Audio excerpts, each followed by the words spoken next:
Hi, and welcome to the For Pete's Sake podcast. I'm David O'Connor with eXp Realty. And I'm Alex Blencarn with eXp Realty.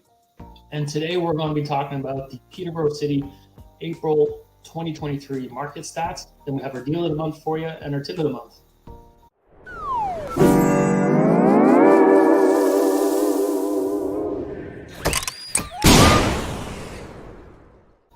Alex, how's it going, buddy? Good, man. Enjoying the warmer weather. It was a little bit chilly a couple of weeks ago, but things have started to heat up, which is a little nice. Break the t-shirts out, so can't complain. What about you? It's good. We got a pool now for the first time, so I'm learning the ins and outs of setting up a pool, which is a lot more work than I thought. So Yeah. we'll get there. There's a lot of pressure for me to have the pool ready to rock and roll on Sunday. So we'll get there. And they'll enjoy it. The little guys will enjoy it. They'll love it.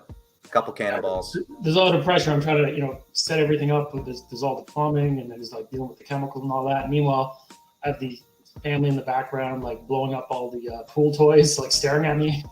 So.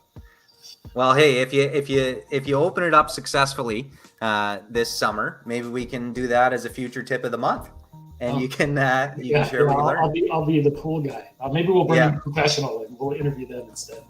Yeah. All right, man, I'm excited. Obviously, I don't toot our own horn, but if you've been following the podcast the last 2-3 months, we're kind of, it's really hard to predict these things, which is why we get a little macro sometimes, a little too macro for some people, I'm sure. But we always do high-level summaries of what we think is happening. And we were talking about how we think we might have a traditional spring market, and we might even have something a little different. But there's market's really picking up here. So without further ado, let's jump into it here. Yeah. So, to start, we always like to throw a bit of news. Nothing really huge macro-wise. Well, there's a whole bunch of news, but we're not going to talk about it. We're going to stick with something that happened Wednesday, May 10th in Toronto. The City Council voted to effectively eliminate single-family zoning in the city. So any single-family dwelling can now be turned into a multiplex with up to 4 dwelling units. So this is huge. This is going to add a ton of densification to the city of Toronto. In the short term, in my opinion, it's really going to benefit those landowners as values may increase due to that development potential. But in the long term, what it's going to do is provide a ton more of supply. We need a ton of supply, and this densification is really going to help increase that supply and hopefully improve affordability in the city of Toronto. And why this is newsworthy is because, as we know, Toronto is one of the biggest real estate markets in Canada. I believe it is slightly cheaper than Vancouver, but it's one of the biggest real estate markets in the country, and hopefully it sets the precedent for other municipalities across the country to implement a similar change to their zoning bylaws.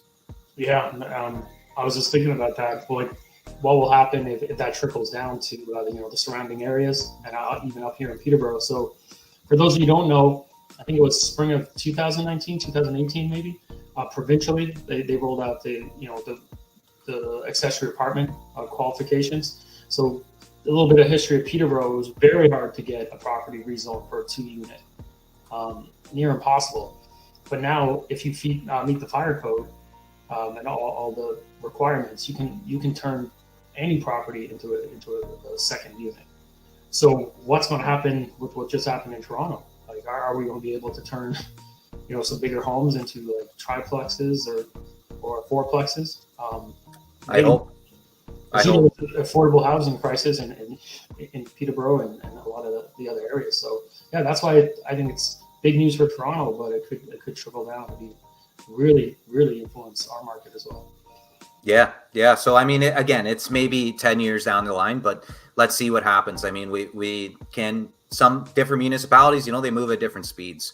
So just because something happens in Toronto doesn't mean it's going to happen in other municipalities tomorrow. But, it does potentially set the precedent if things go well in Toronto for other municipalities to adopt this zoning change.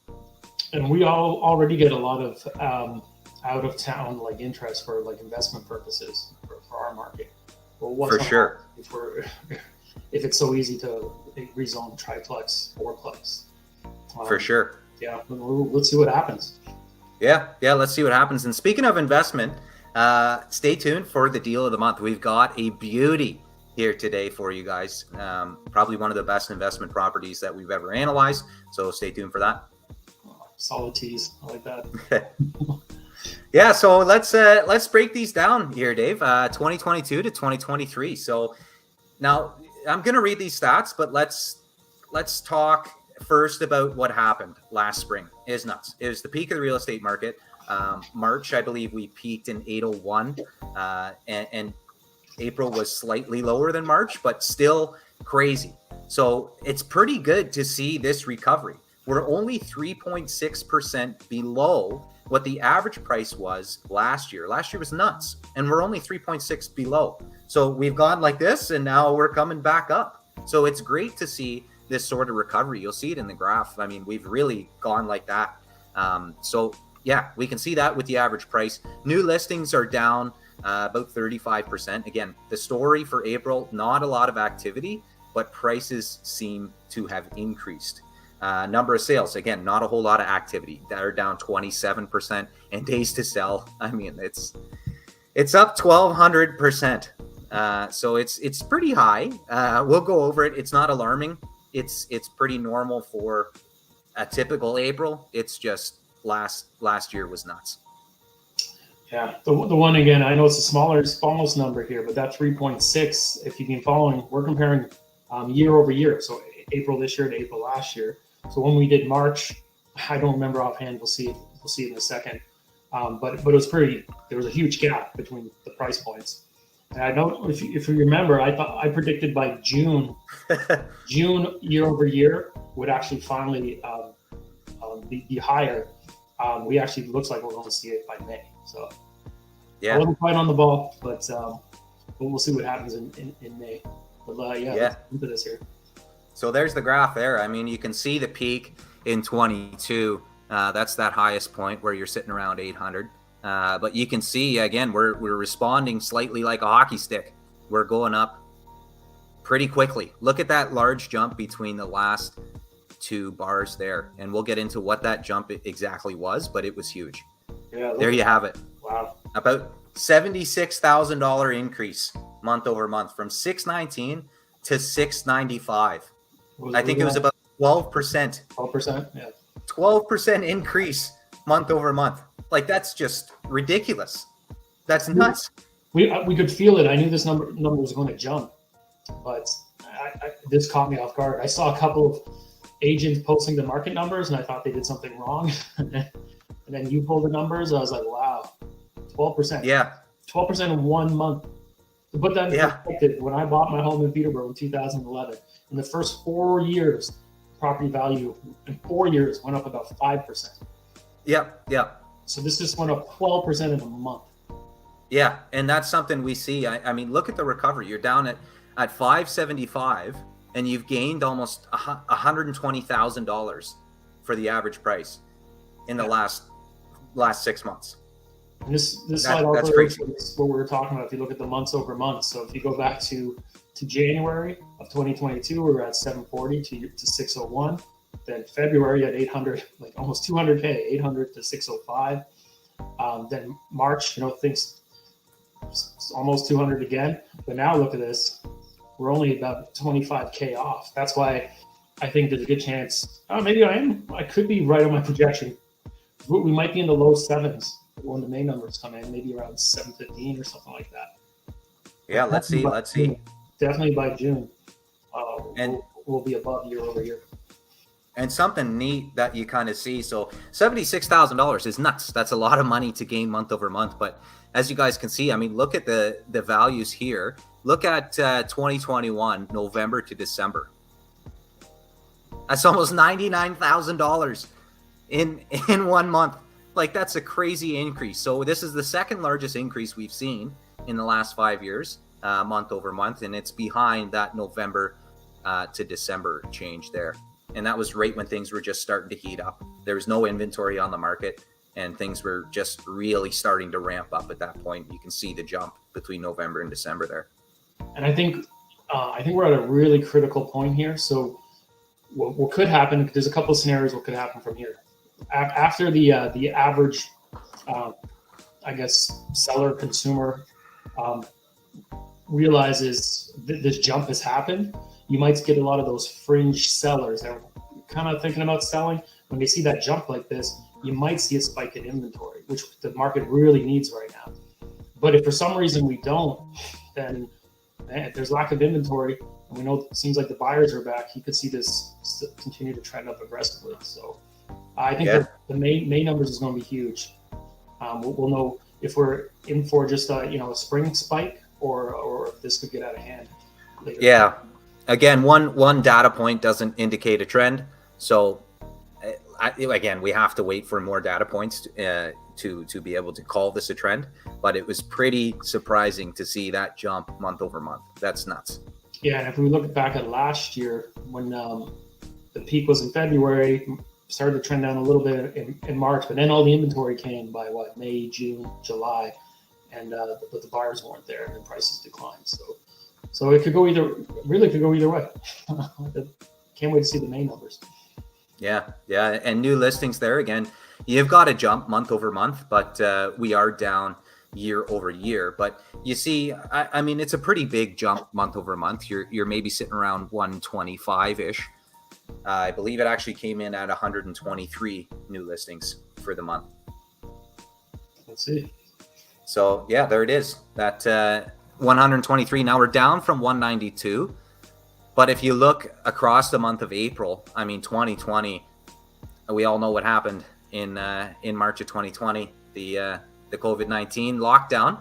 So nobody listed their home in Peterborough. So it's a bit of an outlier, but if you exclude that one, I mean, we are relatively low. We're the second lowest behind that one in the last 5 years for the month of April. So not a lot of people out there listing their homes.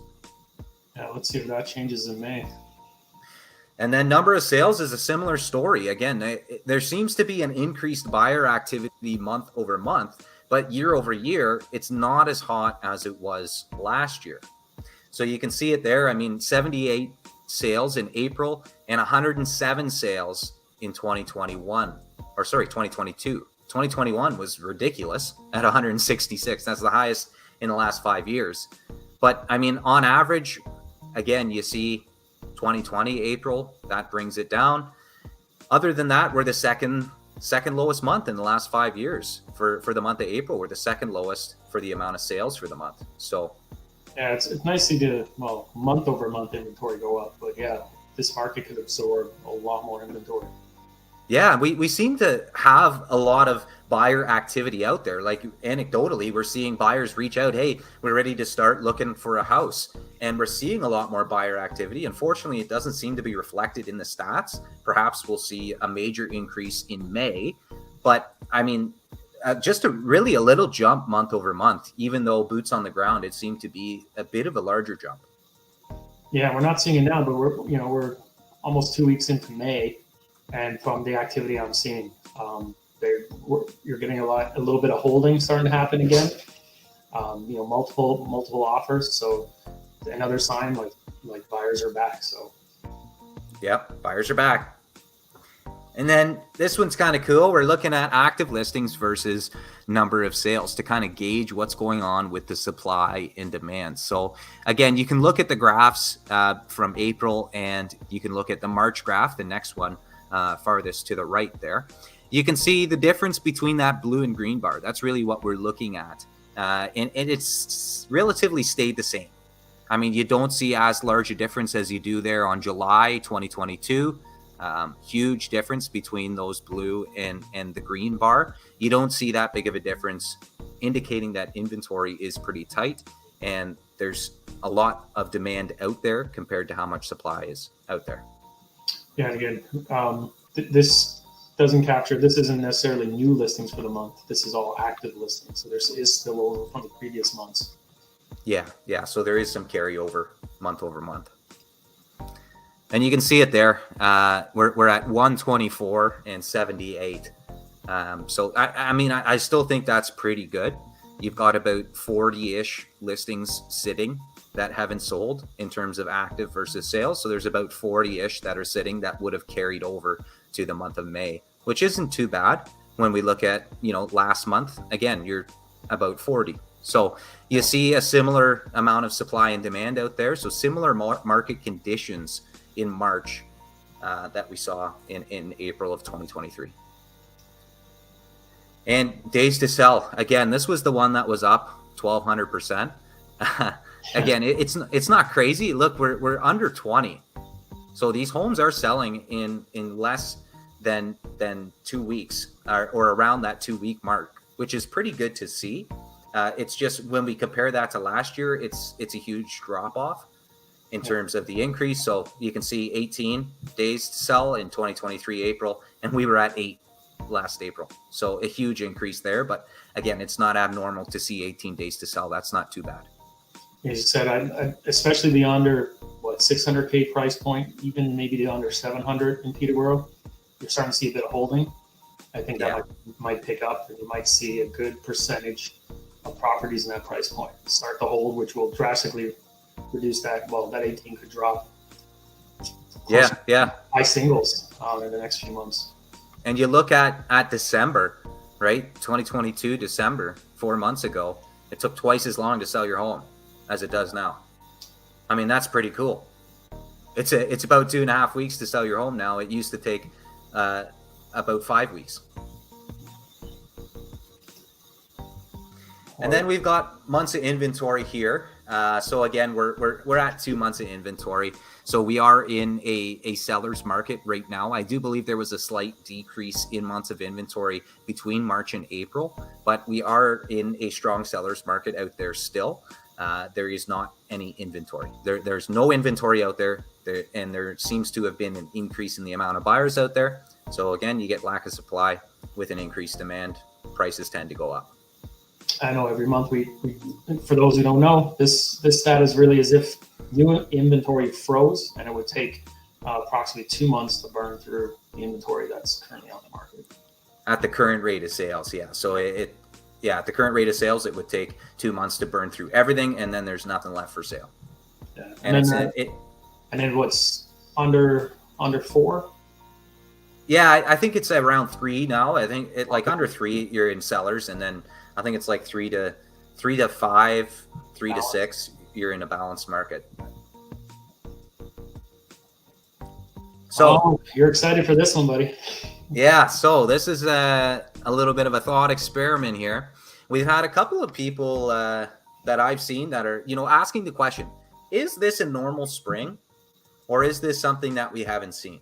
So I took matters into my own hands and looked at the stats and created these 2 graphs here. So here's what I did. I wanted to compare the percentage change between winter and spring. So what changes in the market between the winter months of that year and the spring months of that year? So again, your winter market versus your spring market. How does that change as we switch to a different season? What does that look like in average price, and what does that look like for number of sales? Again, giving us an idea of how much activity is out there and the buyer sentiment in those 2 different seasons. So first we have to define spring and winter. So I define winter as the months between December and February, and spring as the months of March to May. So when we're looking, for example, at 2023, we're looking at the months of March and April, because we haven't seen the May numbers yet, but we're looking at the months of March and April and taking an average sale price for those 2 months. And then we're looking at the months of December 2022, January 2023, and February 2023, and taking an average of those 3 months. What was the average price over those 3 months? That's going to give us the average price for winter. So here's what we found over the last 10 years. We've seen a 5.4% increase in the average price between those 2 seasons. So on average, prices increased by 5.4% between winter and spring. So that's nuts. You can see the graph there. That's that top graph. We only really saw negative increases, so a decrease in 2020 and 2022. But look at that 2016 number. We saw just about 18% increase between those 2 seasons. So that is nuts. So how does spring 2023 stack up against the last 10 years? Well, we saw a 10.23% increase in 2023. So the average price is about double what the average change between spring and winter is for the last 10 years. So it's above average, well above average in terms of the increase between winter and spring this year. Now, obviously this is the spring of 2023 is based on March, April only, right? That's right. Yeah. So we don't have the May data, but again, we took the average between those 2 months. So we divided by 2 instead of 3. It may happen like the way we think it's going to be when this graph gets updated after the main numbers come in. Like this could be closer to the 14%. Yeah, which would be the nuts. most significant jump since 2016. Yeah, and that would be about 3 times what the average of the last 10 years would be. So that would be a huge jump to see. And another thing that's interesting to note is that 2022 is another outlier because it's skewed because we had that anomaly of the year where it was January, February, which are the winter months, were the peak. And then it started trending down in the spring. Even though we had great activity in the spring, we had a very rare January, February season, which is why you're seeing that negative in 2022. Yeah, absolutely. And then we can look at, so this was pretty surprising. We ran the same numbers basically for the number of sales for the months, right. For the 2 seasons. And the average increase in number of sales between spring and winter was 91.5%. So the number of sales almost doubled between winter and spring for each calendar year, which is just crazy to think about. So how are we looking in 2023? Well, in spring of 2023, we only saw a 43% increase between winter and spring. So it's below average. I mean, well below average. So there's not as much sales activity as there previously has been in a typical spring market, but the average price has increased. Yeah. No, I like that one, but again, in a traditional season, like a lot of the winters are slow. Yeah, it's pretty typical. Both buyers and sellers will wait till the spring. So it's nice to see, and for good reason. Yeah, exactly. And it's also influenced by waterfront properties that can't be accessed in the winter as well. But it's for sure nice to see that somewhat back to a traditional market. But I don't know if we know the answer, but it looks like it's kind of a traditional spring market, but it's kind of got a shot in the arm because the buyers were waiting on the sidelines for so long last year, especially the back half of 2022. That I feel like a lot more buyers have come back to the market, but as I said, not the inventory. So it's kind of skewing things a little bit. Yeah, and we do see that with that jump in average price. Again, if that gets up to the 14% level, again, we've seen the largest change between the 2 seasons. And we've already almost seen the second largest change between the 2 seasons right now, but 2013 is slightly ahead, I believe. So talk to us about the tip of the month, Dave. What is a 24-hour irrevocable? Okay, so any offer that you put forward always has an irrevocable by the buyer, and depending on I guess the situation, sometimes the sellers will put in a 24-hour irrevocable or more. We've seen 48, 72. To do that, they have to complete what's called a seller's direction form and put it in the actual offer instructions. But the reason we wanted to flag this is, even though you're not seeing a lot of holding in this market, you're seeing a lot of agents put in 24 hours, 40, 48 hours, and some very ambitious agents are pushing it to 72 hours. And I'm not saying all of them are doing this, but what some of them are doing is they're kind of creating like a false competition. So they're not holding offers officially, but what happens is you submit an offer, the offer has to be live and good for 24 hours. During that time, they're going to kick the tires, contact every agent or any buyers that reached out to them directly to try to drum up additional offers, create a competition, and try to drive up the price.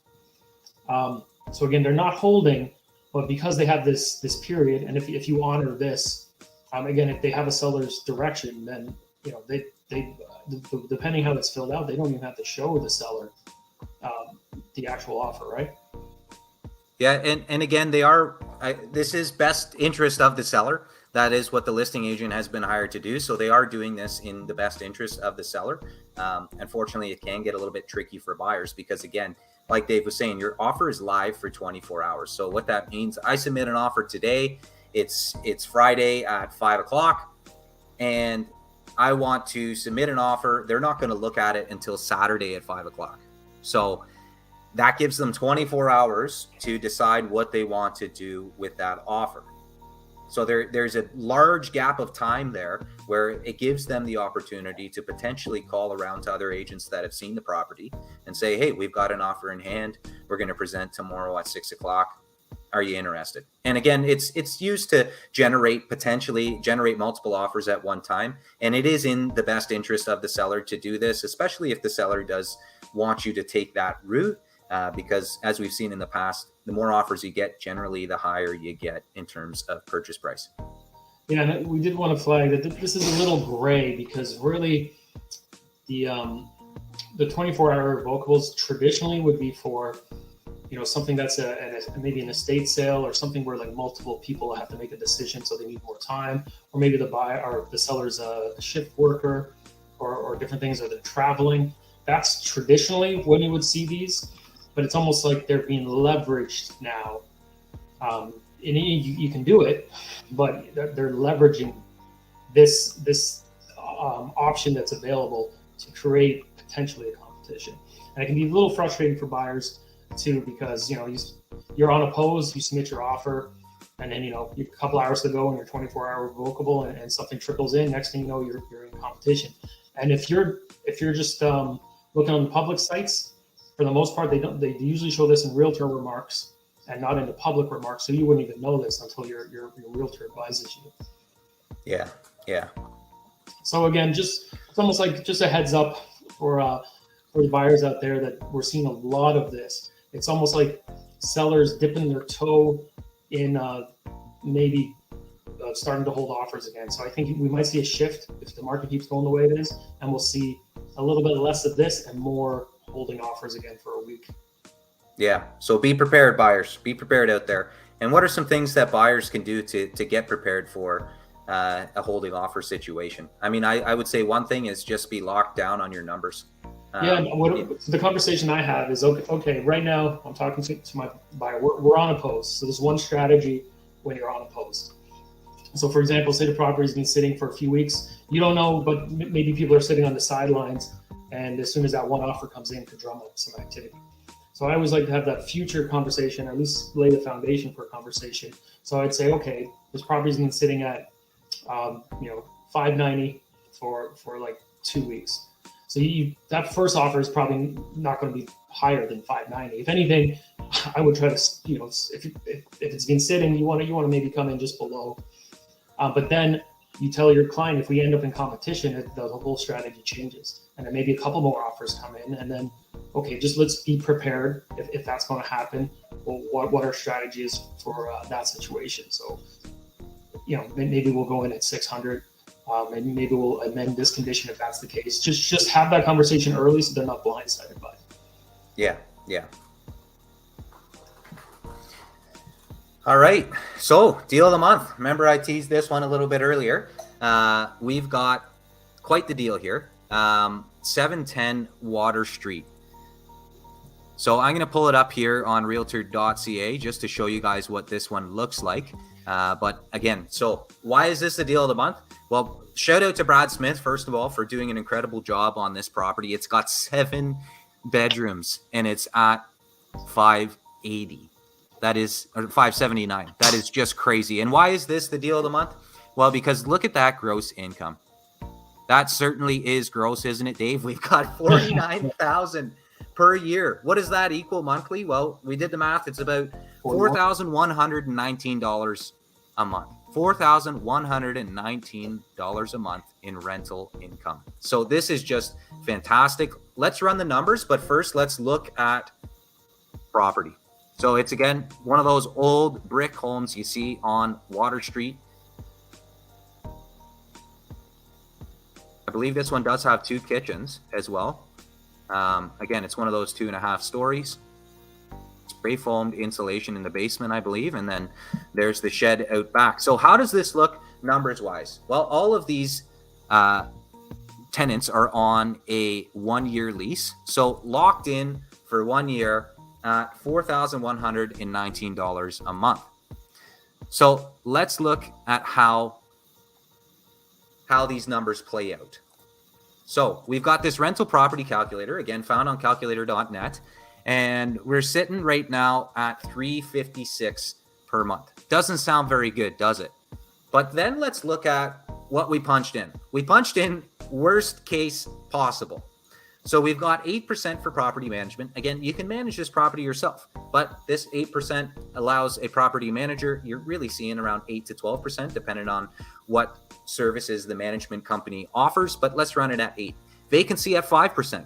You're probably not going to be, seeing a vacancy rate at 5%. I still believe we're one of the lowest vacancy rates in Canada at around under 1%. So let's just run it at 5 just to see worst case possible. You've got your 20% down payment at a 5% interest, and you're sitting for a 30-year amortization.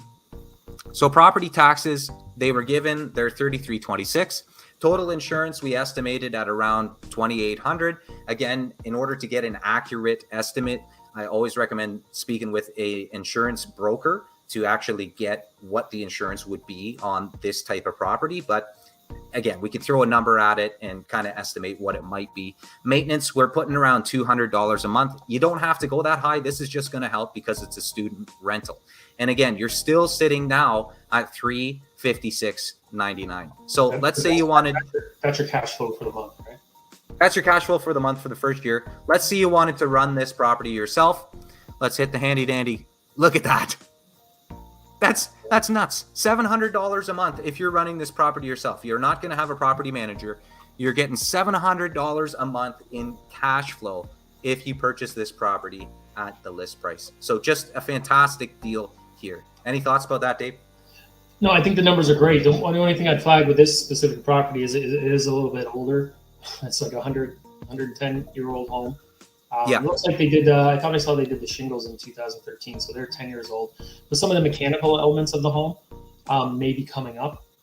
But again, when you're cash flowing, $700 a month, you can have your profits, pay for that, so you're not going to be out of pocket. And then, you just project manage when you're going to do these certain things. And maybe the first couple of years of holding this one, you're doing a little bit of work on the place. But wow, if it's not an opportunity, and if you bring it up on the map, phenomenal location for students. I love Water Street, especially where this is on Water Street. It's Water and Park Hill. Yeah, Water and Park Hill. Because some of those other side roads where it gets a little quiet, there's some less desirable areas with it where there's some student houses. But this one, you got the Trent Express goes right along Water Street. It's a short walk or stumble for some students to down. And yeah, it's as I said, it's right on the main road, close to parks, close to the river. This park here is really cool. There's a basketball net. There's a jungle gym. There's access to the river. I spent a couple hours in there fishing. You can kind of go roll your pants up and stand in the river right here and just fish out into it. It's just a great park. Again, you've got another park right here with a trail that actually goes all the way up to Trent. But another fantastic park right here. They do host the Peterborough Folk Festival in this park right here every year. I don't know if it's going to happen in this park this year. I saw something about that. But anyway, this Nichols Oval right here, great spot. Again, you got another basketball net if you're a basketball fan like me. And then, yeah, like Dave was saying, you're really close to the downtown.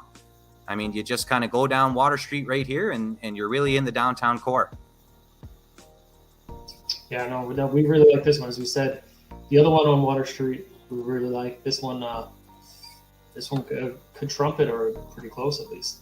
Yeah, and again, you've only got your initial investment here of $122. That's with 20% down. Again, you increase that down payment if you've got a little bit more capital. You can even improve those monthly cash flows by a substantial amount. And again, this is first year income. It's only better from here. Typically, your first year is your worst, unless you refinance or something. Yeah, this one's still available. I don't think it's going to last that long. No, and again, fantastic job by Brad Smith here with the pricing, and yeah, he just did an awesome job. So shout out to Brad Smith. Yeah, I've dealt with him. He's a pro. That's it. That's everything. We're getting in under 40. It looks like. So that's yeah, good. Not so bad today. Yeah, good luck. I know you're doing the pool, so good luck with that today. And yeah, I appreciate your time, Dave, and all your hard work and contributing towards this. It was a great conversation as always. Well, let's be honest. I'm your Scottie Pippen. I bring the defense. Shout out to Scottie Pippen, though. I bring the defense. Yeah, but you got. But yeah, obviously, all your hustle putting this whole presentation deck together. I really appreciate that. Yeah, no problem, brother. Thanks for joining. And yeah, as always, folks, that's